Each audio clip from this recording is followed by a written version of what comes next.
Welcome to Sports Lab Overtime, joined here by AJ Sheridan. Look, we brought you the all-time Georgia versus all-time Florida draft on Friday. AJ, on his drive back from Jacksonville on Saturday, called me and said, can we do a rapid reaction? And I said, you know what? Yeah, we can make that work. Or sorry, I guess you were coming home Sunday, but you called me Saturday on the way out of the stadium. I said, yeah, let's make that happen. So here we are on Sunday. We're rapidly reacting to Georgia's 24-20 win. We'll get into didn't cover. It should have been 31-20. Which, by the way, on Saturday night, I text Kevin Winter, and I said, Kevin, I can see Georgia winning this game 31-21. And Gunner scores there. It's very close to what I'd said. And I was feeling really good. And then he decided to take a knee at the one. I mean, it was the right play to make in that situation. All Gator fans are saying, there was no chance left, but you would rather him get in the end zone. Maybe something happens. It is college football, but it was the right play to make by Gunner Stockton. He did what he had to do down the stretch to win the game for the Bulldogs. I walked out of that stadium deflated. I think the word I used was I've never been more distraught is what I texted you immediately after the game, because we said we weren't going to talk on Saturday, and then halftime rolled around. I gave you a little call and threw a few jabs in there, and I think that's the story right there. The Gators, the middle eight, the final four of the first half, the first four of the second half, still with an interim coach, continue to struggle in that part of the ball game. Had a chance multiple times in the first half to go extend the lead. The defense was playing really well, was unable to do it. And then it comes down to some missed calls down the stretch, but maybe a underthrow by DJ Lagway. Overall, the Gators showed fight, but we've said that every single week now. And going to this game for 5 years as a student, this was my last one. Besides my freshman year, it's kind of been the same story. They give me a lot of hope, and us and the Gator fans, we're celebrating like it's the Super Bowl, well, because it has been recently, and Kirby and the Dogs just seem to always find a way to rip our heart out, especially the last 2 years have hurt coming out of Jacksonville in this game. But fun day in Jacksonville. As I always said, it was my favorite day of the year. Lived up to that hype. The tailgate scene is always a great time, and the game itself a great time. Just the Gators coming up a little bit short of the Dogs. And let's get into some of the stats and stuff. And before we do that, were you ever nervous? I know we talked a few weeks ago. You said you don't get nervous because it just always seems like Georgia's going to win. You had to be a little nervous, no? Oh, yeah. There were some nerves. And look, some of that was just coming back here on Monday, to be honest with you. I think that really is what kind of heightened it a little bit. There were moments where it really felt like Florida had come up with a way to win this game. They wanted it more. I don't think it was a question of who wanted that game. Florida wanted to win that bad. You could tell they did treat it kind of like it was Super Bowl. And you got to see a little bit of that, Billy G going for it twice on fourth down. Doesn't get either one, but, and we can talk about that play as well where they stuffed him there. And then also the Lagway run before that looked like a fumble. I'm going to be honest. The ball came out, and it started to move, and then it hit the ground, and then it squirted away from him. But ground can't cause a fumble. But it was coming out of his hand before. Again, I was in the stadium. I've seen the highlights. Yeah, it was close. You could start to see a little air there. And so, but I can see the argument both ways. Here's what I'll say, because we're going to get in. Let's go ahead and get into it. There were two calls that they made on the field. Specific. Well, I guess you can throw Lagways in there too. There were three calls on the field that you look back at and you go, it completely changed the dynamic of the football game. Two of the three went in Georgia's favor. Gunner Stockton looked like he had fumbled that football, Gunner Stockton was going forward with the football. It looked like a pass. Then you go back and they call it a fumble on the field. They show us the replay. I don't think there was enough evidence to overturn it. I think it should have stayed a fumble because you called it a fumble. Then the catch by J. Michael Sturdivant, or the not catch, whatever you want to call it. The first angle they showed looked like it hit the ground. There were a couple other angles that looked more inconclusive. But the problem is they looked inconclusive, which means whatever you call on the field, you almost had to stick with it there. And then the same thing with Lagway. They called it not a fumble on the field. The ball starts to move, in my opinion. But they called it not a fumble, and I can see where, I mean, I didn't think that it was enough evidence to say, yeah, that was for sure a fumble or it wasn't a fumble. So, in my opinion, all three of those plays should have been whatever they called on the field. Georgia probably got away with one on the Gunner fumble. I don't know that they got away with one on. I think it basically all kind of evens out in a lot of ways. And then you had the targeting on KJ Bolden, which I guess, did Dallas get hurt on that play? He was in a boot on the sideline in the stadium. He was in a boot on the sideline. So I'm not sure. Again, I never even really saw the replay of the targeting. Everyone on the Gator side kind of just went nuts. That's one play I haven't seen yet in the highlights when I've went back and watched. But the J Mike one is where I want to start with the refs. And I sent this text in our group chat last night. The call was staying whatever they called on the field. If it was ruled a catch, it would have stayed a catch, but it wasn't. I also text people in the moment during the replay. We'll see what the SEC refs come up with in this. Which, speaking of that, Hugh Freeze out at Auburn just about 2 minutes ago as we're sitting here doing this. Hugh Freeze is out at Auburn. If you want to talk about SEC refs, he's had his fair share of fun with them this year at Auburn. But the J Mike catch, the ball's got to be thrown 1 yard farther, whether you want to set your feet, whether you throw it one more yard. So I'm not going to put it all on the refs. Was it the most important play of the game? Yes. It was third down. Correct? Third down, not fourth down, because then we went for it on fourth down. It was third down. You get that pass. You're down 4 at that situation. You now have the ball on the Georgia 30. It's incomplete. That pretty much sealed the deal after that. I mean, Georgia went on and just took care and did what champions do. They went on and finished the game. But, I mean, it's so hard to sit here. It was so funny in the stadium. First replay they show on the Big Tron, the whole blue and orange side goes nuts. The second replay they show, the whole Georgia side goes nuts. They show one more replay. Both sides cheer. The rest of the time, just silent. And everyone's like, what are they going to call? Everyone's checking their phones around, and people that are watching on TV, what are they saying? And I think everyone that was sitting around me and kind of everyone that was, I'm in biased group chats, obviously, for the Gators, but everyone kind of said, I don't know how you overturned that. But, man, you look at it, it's the still images. And they're so hard because you can stop it at so many different points and make it look like whatever you want to make it look like. It's hard for me to sit here and say it wasn't a catch, but the game's over. Georgia won. That ball's got to be thrown 1 yard further. It's a touchdown. It's a touchdown. I was going to ask you, AJ, because first of all, it's busted coverage on Georgia. And Lagway said in his postgame it was his fourth option on that play. So he went through his progressions, rolled out, and it was his fourth one caused the busted coverage. Right. And so he's wide open. Lagway's got to set his feet and make that throw 10 out of 10 times. That's the easiest throw in football, really. I mean, it's the hardest throw because you know you have to make it perfect, but it's also the easiest throw. You don't have to make it perfect. You throw it a 1 yard farther where he still has to come back for it. He probably still catches it and gets in the end zone and gives the Gators the lead. So, and that was the other thing somebody asked was why he fell down. J Mike, instead of coming back for it. And I mean, all your momentum's going downfield. You're kind of backpedaling. It's tough. I mean, they are freak athletes, but it's throw it 1 more yard and the Gators, we might be sitting right here having a whole different conversation. I might be feeling a little worse on a Sunday morning if the Gators would have won the game last night, of course. But I want to go back. You mentioned the Gunner Stockton fumble, and that was at the end of the first half. And I started this video by talking about those middle 8 minutes, the final 4 in the first half, the final 4 in the second half. Georgia went on to tie the game 10-10 going into halftime right before half with the fumble that wasn't a fumble ruled by the refs. And I agree with you.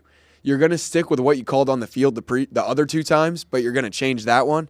And then obviously, so at that point, I was like, all right, it's about to be halftime. I'm going to beat the bathroom line. I know this is going to be a long review. So I run to the bathroom, and they have the Gators Sports Network from Learfield on in there. And Sean Kelly and Shane Matthews were even saying that's not a fumble. That's not a fumble. So in the stadium, you don't get to see as many replays. I've seen a bunch after, but when I got back to my seat before they announced it, I said, if the Gators announcers are saying it's not a fumble, it's not a fumble. But it's one of those things, the ball is loose, and then his arm comes forward and pushes the ball forward. Oh, see, I thought it was the other way. I thought it was forward, and then it got knocked loose as it was coming forward because it kind of spins out. Comes out weird. Weird. I just don't know how you overturn it. I don't know that, and that's my thing. Is look, I've not been one to shy away from this. I grew up on the other side of this rivalry, and so it's hard for me to not be a little biased at times, but I think I do a pretty good job of it. Specifically talking here, I thought you were going to come in with a Georgia shirt today. no, I wouldn't do that. No. I like my job, but also from a just an even bigger standpoint, man. Like it you don't want the rivalry game to come down to the refs. Like that's not fun for me. It probably should have been. Here's the thing. The bigger problem. There were other problems that Florida had on that field on Saturday beyond those calls. The 4th and 1, there's no excuse as to why you don't pick that up. Whether it be Jaden Boss slips on a lineman, whatever it was, you got to be able to call a play there on 4th and 1 and just go get it. And let's not even look just at the 4th down. Yes, I have no problem. You go for that 10 days out of 10. Go for it. There's no difference against the national champion team who did it against Tennessee to go up 6 instead of 3 in this game. There's no reason not to go for it. But on that drive, right when they got over midfield, it was 9-yard gain on 1st down, and I was like, that's perfect. Milk some clock. You only need to get 1 yard. They got it that time. The next 1st down, 8-yard pickup. It was an 8-yard run. Katie Daniels up the middle for 8. The next 3 plays, shotgun run left, 0 yards. Lagway rush, 1 yard gain. So now it's 4th and 1. And that's the thing. All year. And I mean, everyone in the stands around me was saying it. Gator fans have been saying, give the ball to Jaden Ball and he'll go get you 1 yard. And I don't think any Gator fan is upset with the call. I don't think any Gator fan should be upset with going for it. I actually saw Tate Casey after the game. We were on the phone. I saw Tate, and first question I asked him was the right call to go for it, right? And he said, yeah, in that situation, you have to go for it no matter what. And this is what I asked him. Is it just me? I mean, tell me on TV, maybe this was just being in the game. The Gators were having a lot more success running the ball outside the tackles or maybe off the guard even, rather than in between the guards and the center. In that play, you're going straight up the middle. Well, but we say that, but the Katie Daniels went straight up in the middle for the. You talked about the 8-yard gain right before that. Lagway had a few draws. Lagway had the 9-yarder on the draw. He had the 20. So I mean, there was 3 or 4 in a row where they had gone up the middle. But I think that may be the reason why you go outside is because you have gone up the middle. And they stacked it. They stacked the center of the. That was the other thing is it wasn't stacked, and then right before the snap they pitched in, and that's exactly what Tate Casey told me after the game. And the minute that happened, Lagway or Billy G should have either called out of the play or called a timeout. This is the biggest play of the game. You got to figure out a way to make sure you pick this up. The minute they pinched in, and you had I think Lagway said it was a run all the way, that it wasn't an RPO, it wasn't a play. He was handing the ball off there regardless. You give it to your best player. And I don't hate that, but I will say, you got a 6'6" quarterback, 200-something pounds. Who's had success running it today. Running it up the middle. Tessitore mentioned, I think it was Tess and whoever was calling it with him, they mentioned something of, I wonder if you just stick with Lagway here. And then somebody right before that said, the other guy said, no, you got to give the ball to Jaden Ball. You do. I could go look, in hindsight's 2020. Hindsight is 2020, AJ. It was one of those situations where you absolutely can sit there and you can nitpick it 100 times out of 100 times. Me personally, I would have ran the ball with Lagway. And that was before the play. I said it should be a quarterback's run of some sort. But it also goes back to modern college football. You're in the shotgun. It's in the shotgun. You are creating an additional yard or two that you've got to run to get to the line of scrimmage. There's a reason the tush push works so often. One, they false start on every play. Yeah, but two, there it is. Listen, the Eagles are pretty much the Georgia of the NFL. They have so many Georgia players on the team. But the reason the tush push works, one, they false start every time. But two, it's because they're right at the line of scrimmage and you just move forward by a yard. There's a reason it works. Put in a fullback, put in a tight end at fullback, put in a defensive lineman at fullback, and just go get a yard up the middle. And you don't see that in college. You do in the NFL. I mean, red zone, you sit and watch red zone, you're going to see under centers, you're going to see I formations in short yardage situations. But moving on from that 4th down, the Gators still had a chance to win the game. The Gators are still winning the game at that point. Yeah. And then Georgia. Now, I think this was the play game. Obviously, Bowens ran for, a 36-yard touchdown. Yeah. And that run was awesome. Like, just watching in the stadium, seeing him kind of, find every hole and get in. But it was 3rd and 8. and Stockton found Branch for 18 yards on 3rd and 8, put him in field goal range to where they're at least going to tie the game, and then the game was over. Well, I think I told you this last night. So, Bowens is a flip from Florida. Yes, He's a Florida commit. For context, the World Series last night, shout out the MLB. That World Series was awesome. I've never seen it take over football on my Twitter feed on a Saturday like I was expecting it to, and I text you, you're a Braves fan, and I text you after the game, does Freddie Freeman still go down as a Brave? And then that's what you sent me. You sent me the flip graphic from when he flipped from Florida to Georgia. But okay, so Bowens has the touchdown on the toss pitch, but I really did think it was the play to Zach Branch right before that, where I don't know what kind of like sauce Gunner, like what is that dude doing to pull? Because he looked like he put everything, his entire body into that throw, and what I kept coming up with is that it was hard for the cameras to keep up with where the ball was going, because like the velocity at which it was going, they were further down the field, and had to come back to where Branch caught it because it was such a just strike in there. Branch is another one that like just had a career day. And yeah, I mean, a transfer from USC, but he had a career day, AJ. I want to say he, at one point in the fourth quarter, 9 targets, 9 catches, 100 some odd yards. And the crazier one was the one where he had the catch across the middle where he got leveled. Yeah. And he hung on to it. And I don't know how he did. I will say that was one where, like, because of the KJ Bolden targeting call, I think you at least stop the play and look at it to make sure it's not targeting. Just from a, I don't want to say fairness equal. Yeah. And again, the targeting's in the stadium, and you don't really see those on a lot of highlights. So I said that live, though. This should at least stop and take a look to see if it was targeting. Live, it looked like he got him in the chest. So I'm not. I haven't seen the replay. I hadn't either. But here's the other thing on that, AJ. I don't know that Georgia wanted them to take a look at it. They were trying to go tempo. Because I think they were trying to go tempo, and it worked because that was the drive they ended up scoring. Field goal on. They were going right to left when he caught that ball. I think there was a field goal on that drive. Branch finished with 10 for 112, and then you want to talk about another receiver who not a career day, but most we've heard his name all season.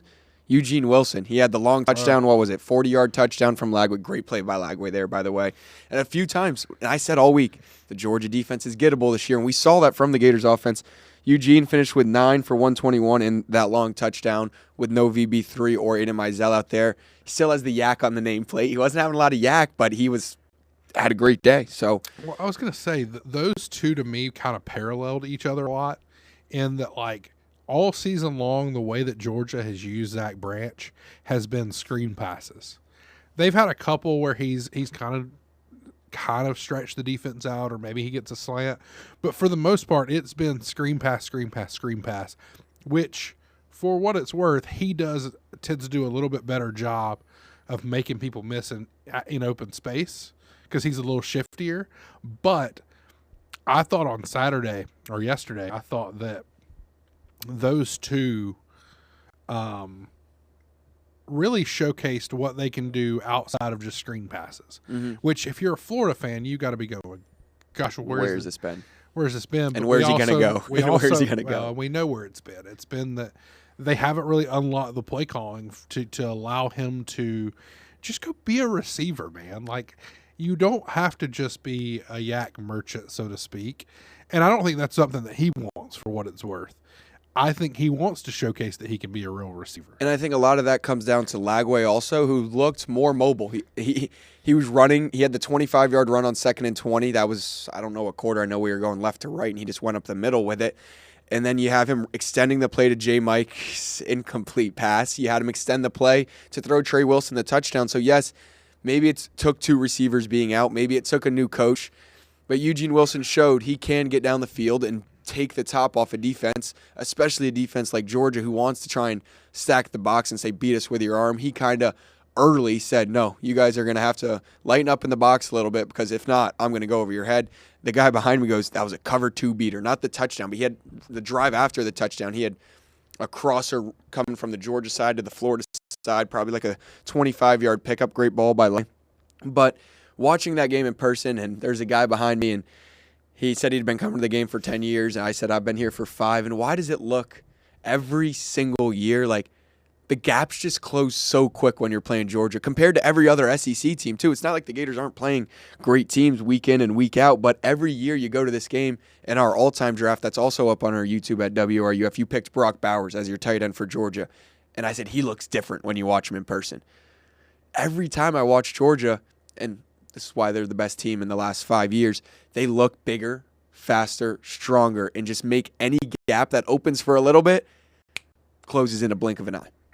Athletes, AJ. I mean, they're hyper athletic team, but in addition to that, you go back and watch this game, and I probably do need to go back and actually rewatch it, to be honest with you, to catch some of the stuff that we missed. Well, you got NFL today, so but you might have to wake up early tomorrow. Wake up some other time and watch it. But I did think that there were for Billy G.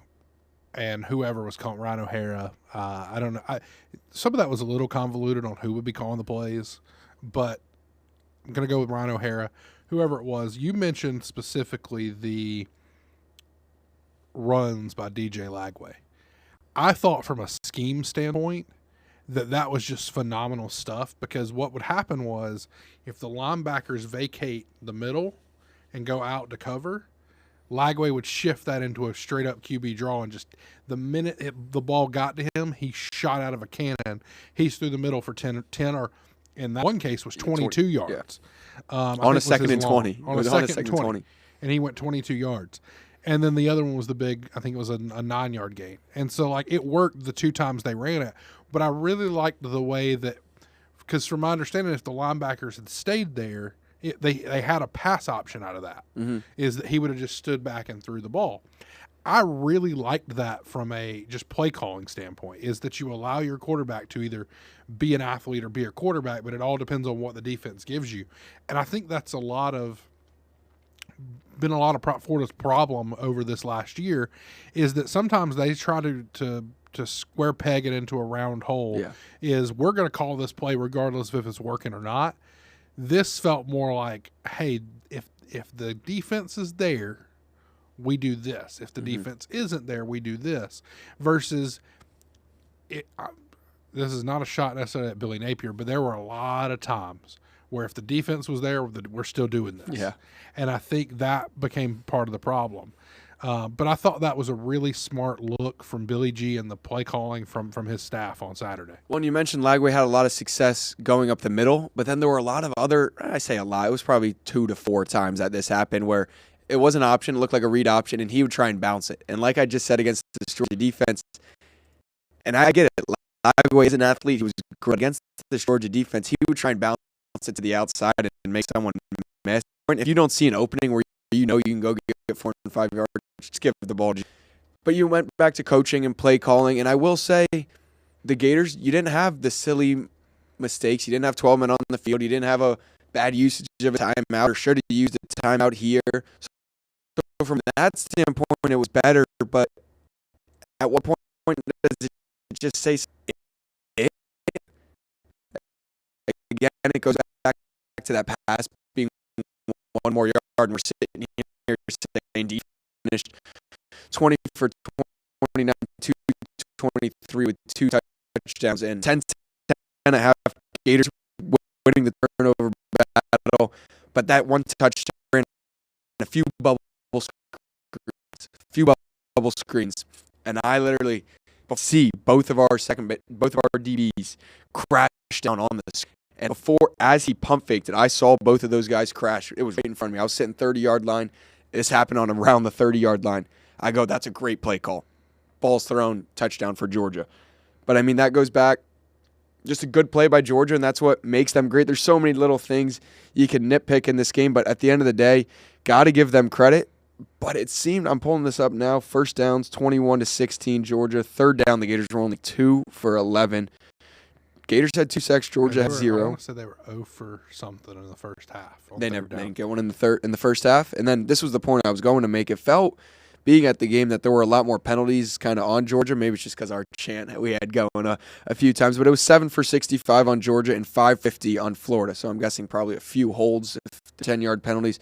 So overall, a clean game for the Florida Gators. No turnovers, forced a turnover, and the only thing you can really come back to is that third down efficiency. That's looking at it now. Plays were only 13 apart, time of possession only 5 minutes apart. It comes down to 2 for 11 on third down. I didn't even realize that we didn't have one in the first half, but going through the box score player stats, we can go through it all. The Gators just didn't have enough to get it done on Saturday in Jacksonville, and man, it hurts. So a lot of barking at me after the game, and I didn't go back at it. I was very more just upset. Like this is my last chance as a student to see a win in Jacksonville, and it felt like we were going to get that chance. But before the game, where I interned at over the summer, had a little event going on the other side of the stadium. So before, if you've been there, blue and orange tailgates on one side, red and black on the other. And I leave all my friends to go see some of my bosses from over the summer and kind of just catch up with them. And I had to walk through all the Georgia territory. And I'm by myself, and I'm getting chirped.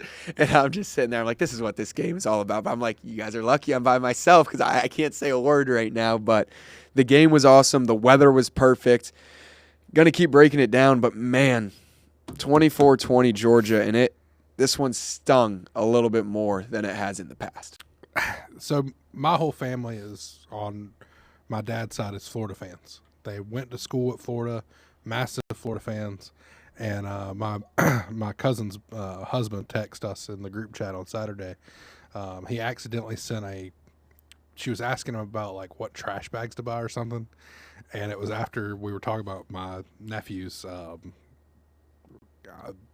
Pee Wee football. And they commented back like, "Who you call? What do you call trash?" Because just Justin's football team. And I responded with 3:30 because I want to get a chirp back, but 3:30. That's what I kept telling everybody all week. 3:30. Let's see what happens on Saturday. And look, that game was one of the best games that I've remember in recent memory. I really do hope that we can all kind of move past the catch. The catch. Des caught it. Not catch. Cowboys fans still talk about Des Bryant. You're not wrong. But so there was a lot there of those moments where you kind of go back and I don't know that there was ever a moment in this game of like we're going to remember it forever kind of game. I don't know that it was an instant classic in that way. Maybe the Bowens touchdown. I mean, just from the start, though, like 2 long touchdown pass. Like every play felt like it just felt evenly matched, AJ, I guess is what I'm getting at. There wasn't like one play that defined this football game. Well, unless you go with the not catch thing. But outside of that, there really wasn't like a play that defined it. It was just, it felt like 2 really good football teams. And what I want to leave us on is, and I got to ask you, I know very disappointing Saturday. I know there's no moral victories according to Billy G. Interestingly, Kirby Smart gave a shout out to Billy Napier, which I thought was interesting in his presser. He wishes he was still coaching. The game would have been a little different if he was still coaching. But he talked about the recruiting from a recruiting standpoint. The reason I wanted to ask you this is for that reason specifically is the next head coach that comes in here. After watching that game on Saturday, how are you feeling as a Florida fan about the future, knowing that from a roster standpoint, now it's going to be interesting. I think Dallas Wilson, it's going to be interesting to see what happens with that. Because if he's truly injured the way it looks like he's injured, he may be done for the year, which I don't think he's played 4 games yet. He played Texas. He came back against Texas. He played Texas A&M and Georgia. So 4 games. He can still redshirt.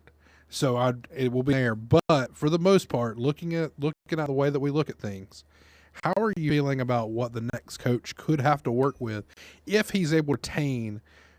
I don't want to. You can't retain the whole roster in this day and age, but if he can retain big pieces of this roster, you got to feel pretty confident going forward. And you said it. It felt like 2 evenly matched teams than we've seen in years past in Jacksonville, and I think that is maybe the selling point for Scott Strickland and whoever's hiring this next coach for the Gators is you can go and say this team is close. Like we just need you and 2 pieces. Whoever the guy they believe to be the guy. I wasn't on Lane Kiffin for a while. I am now. Let's just say it's Lane Kiffin. You go get a coach, and hopefully you mentioned the red shirt and stuff. You get a guy that can run that's already here, whether it is VB3, whether it is Dallas Wilson, whether it's Tramel Jones, DJ Lagway. You go get a guy who can come in and you can show him that you can win right now. Look what the Gators just did against Georgia. And I think this is when I took a step back. It was probably around right after we got off the phone when I was sitting in the parking lot yesterday. And I talked to Tate Casey about the same thing. I said, this kind of shows us that like we're close for the next guy, right? And I won't get into a bunch of the stuff he said, but Tate did say, go get them. And this team can be very good, very fast. So, I mean, it leaves you with a lot of positives. But we've sat in here a few times. I'm done with the positives. I wanted to see a win, especially against Georgia. But, yes, you're right. There's a lot of talent on this roster, and it's going to be interesting to see who all leaves in the portal. We got a few guys who are legacy Gators, see if they can kind of re-recruit some of the guys that are already in the locker room. It seems like there's a tight bond. I think we need to keep Ron Roberts around. Billy G should stay around. And it's going to be interesting. Coach wants to bring with him also, depending on where he comes from. But I guess it is time to look forward. You got Kentucky coming up on Saturday, and I'm interested to see. On the road. You want to talk about, you want to show if a team's quitting or giving up. You look at Clemson last night. They've given up on Dabo. This game for the Gators versus Kentucky will show where this team is at, because it's not the Florida-Georgia game. It's not Florida-Florida State. It's not Florida-LSU. Or Tennessee. Those are 3 games on our schedule that the team's going to wake up for no matter what, because you just don't like those schools. You go to Kentucky, night game, they still want to beat us. Kentucky plays Florida, it's still their Super Bowl. So it's going to be interesting to see on Saturday night how this team responds. And I'm interested to see how Georgia responds as well. Was this kind of their wake-up? I mean, they've had a few wake-ups. Tennessee was a shootout, but Georgia just keeps finding ways to win. Georgia Tech getting upset last night against NC State, which Dave Dorn, when he's on the hot seat at NC State, always seems to find a way to get a away game. He always won. But Georgia should be able to get in the playoff now after the win yesterday against the only loss being to Alabama, who looks like they won't be stopped the rest of the year. So this Gator team, we'll see what the fight they show. We'll stick around for whatever coach comes in next year and move on to Kentucky this weekend and have some fun the rest of the way. You've mentioned NC State winning over Georgia Tech. I just want to point out they've beaten the top 2 teams right now in the ACC. But one of them doesn't count in the conference race because some team pulled out against Virginia or against NC State, and they had to schedule each other as a non-conference game. So my brother went to NC State. So in high school, I followed NC State pretty closely. In that Virginia game, like the whole time I was actually working, that was the day the Gators played USF, and they beat Virginia. But I was like, it's not a conference game. And now, like you said, they beat Virginia and Georgia Tech, whose combined record, I don't have the exact numbers, like 26-2, or do the math. What are we at? 16-2. 16-2. Yeah. Those 2 losses are both to NC State. So interesting to see that. But the AP poll just dropped. Georgia Tech's at 6 now. Wow. Vanderbilt drops to 15. Wow, interesting. Where'd Tennessee end up? Tennessee's at 21 after their loss. Sorry, 23. Okay, so they dropped 9 spots. That game at the end of the year no longer feels like a playoff game between Tennessee and Vandy. Maybe for Vandy it will be, but Tennessee seems like they're done. Well, and then Oklahoma moves up to number 11, so that's a big jump for them. Again, the AP poll, we're getting the first Tuesday real night college football playoff poll on Tuesday. What's your top 5? Let's close it with top. What's your top 5 coming up on Tuesday night? I'll give top 5 in a second. I did want to go over really quickly. Number 7 Ole Miss for Florida is still there. Yeah. You've still got to play number 23 Tennessee. But then you got the unranked Kentucky team. And then you've got unranked Florida State. Who looked good last night. Pretty good last night. Yeah, and Kentucky looked good. They beat Auburn last night. Again, Hugh Freeze out at Auburn. On the road. Hugh Freeze out at Auburn. Out at Auburn, yeah. So you start looking at it, and you're right. This Saturday will tell you a lot about Florida, because I think it's easy to get up for Georgia. It's easy to get somebody motivated to go play a rival. Is it easy then to, after losing so close to that rival, is it easy to get up for Kentucky on the road? Probably not. Truthfully, it's just not. I mean, I do think they'll get up for Ole Miss, and I think they'll get up for Tennessee, and they're going to get up for Florida State. This team has the opportunity to play spoiler for Ole Miss and potentially send Lane over to Florida, but it also gives you an opportunity to play spoiler for Tennessee, because if Tennessee wins out and they beat Vandy, there's at least a chance they backdoor their way into. They would need some help for sure with They 3 need losses. help, but It is the SEC. It's not completely out of the realm, depending on how things shake out. Especially when you've got teams like Miami that are in free fall. I was just about to say Miami dropped 8 spots down to 18. Man, I love it. So last thing, this will be my last Give story your top from the 5. game yesterday. Okay. No, sir. Go ahead. Is Concrete Wall Guy. If you've seen the Gators play Miami last year when it was in the swamp, at the end of the game, there was that sad kid holding a drink, just leaning up against the wall. And Joe Tessitore kept saying, Concrete Wall Guy, Concrete Wall Guy. And then they cut back to that kid and he's smiling.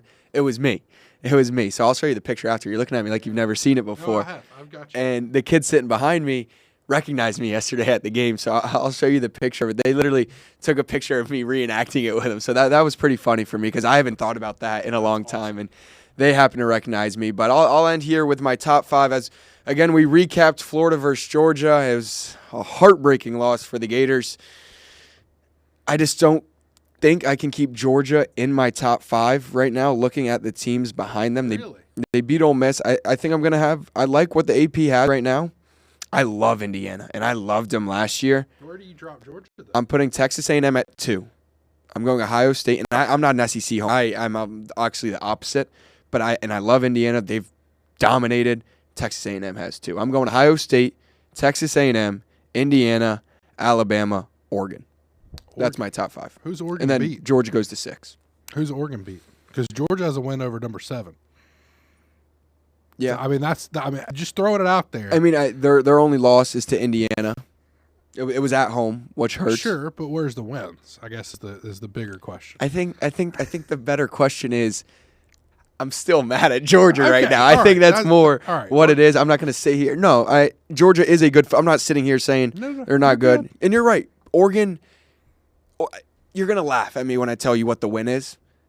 It's Penn State on the road in the whiteout, but in that No. It broke Penn State. yes, I agree with you. that ruined their season. That's a tough atmosphere to go into and win. And I mean, but just what they've done, 69-3 against an Oklahoma State team who's not good. They rival Oregon State. They didn't look great against Wisconsin, but again, we'll find out a lot about them. They still have to go to Iowa this weekend. They have Minnesota, big one, second to last weekend of the year. USC goes to Oregon. We'll know a lot about Oregon. And then they end at Washington, a place to play. So a lot can change. This is the first rankings coming out on Tuesday night. But you're right. Georgia probably will be 5, probably should be 5. Yeah. We're sitting here doing the O for a reason because the Dogs just took down the Gators. And I'm still going to hold that in my heart in these rankings. No, I'm not in that room. I'm with you. I will go Ohio State 1. I agree with you. I think it's Texas A&M 2. I love Indiana. I like Indiana a lot too. Indiana has a better win though with Oregon Then who? than A&M. Well, A&M has the Notre Dame win. I'll give them the Miami win, right? A&M, Notre Dame. Miami beat A&M. Yeah. They didn't beat. They beat Notre Dame. Yes. Beat Notre Dame And the Gators. and the Gators. Go A&M then Indiana, but it's very close. Those two teams are way. Alabama, Georgia. Okay. And You like Ole Miss in the AP poll at 7, ahead of an undefeated BYU and a 1-loss to. Okay, I hate Notre Dame being in the top 10. I think just they're an independent. They have a way to the playoff no matter what. I think Virginia should be above Oklahoma. Texas creeped their way back up to 13. I think Louisville should be above Texas. Well, in fairness, now Texas has won. They've won 4 in a row. 2 of them are against top 10 teams. Arch finally looks like what people thought Arch was going to look like. I get it. And look, they play Georgia in a couple weeks. So the reality is, and they still have A&M. No, they haven't played A&M. The reality is they might be pushing that team up to be pushed right back down. Yeah. In that it'll be a nice quality win for Georgia, quality win for A&M. Or they're moving them up so the loss doesn't look as bad for Georgia. Yeah, and well, then they can keep all in because that's what they want. That's what I'm kind of getting at is that I think it's strategically planning Which it shouldn't rank the teams. It shouldn't be that way. AJ, I agree with you. I'm just telling you I think that's what's happening. I know. But you think Ole Miss at 8-1, their only loss is Georgia. If you're undefeated, in a Power 4 conference, I think maybe the only 1-loss team that should be behind is Bama, and I guess I have to say Oregon. But I think BYU should be higher than 8. You're undefeated Power 4 team with a win over Utah, who dominated this I'd night. put BYU behind Georgia, but I'd put them above Ole Miss. I'd put them above Ole Miss. it's tough because they're the schedule. They beat Portland State. You're in a Power 4 conference, though. Not all Power 4s are created equally. I'm not saying They they beat are. Stanford 27-3, beat East Carolina 34-13. They beat a really bad Colorado 24-21. They beat West Virginia by like 14. Arizona, it took overtime to beat them. They did have the good win over Utah 24-21 in the Holy War. And we might see that rematch again in the Big 12 championship. And then 41-27 against Iowa State. Me personally, I think BYU is probably appropriately rated because Saturday, November 8th, Texas Tech on the road. If they beat them this weekend, College Game Day. I'll say this: if they go in and they beat Texas Tech, you move them way up. I'm talking. I think whoever wins that game. Whoever wins that game moves way up. If BYU specifically though wins that game, I don't know how you leave them below. And the only teams they should be below are Ohio State, Indiana, A&M, and Alabama. Maybe I might even put them above Alabama. Yeah, because at that point they've got 2 wins over. Because Utah is still a top 25. Yeah, they looked good. They look good. AJ, I appreciate you doing the special edition of Sports Lab Overtime with me. Wish we were talking about a Gator win. I do. But it was a lot of fun. Yeah, it was a lot of fun. We'll definitely have you back on here again soon. I hate that you didn't get to experience one of those in the 5 years. But No, you don't. No, you don't. No, I do. I feel for you, buddy. And but look, I think that one thing I will leave on is I do think the future is incredibly bright for this Florida team. I think that rivalry in Atlanta/Tampa for the next 2 years is going to be really good football games. In fact, I'll go out on a limb. I think Florida wins one of the next 2. Okay. I'll believe it when I see it. I can't even.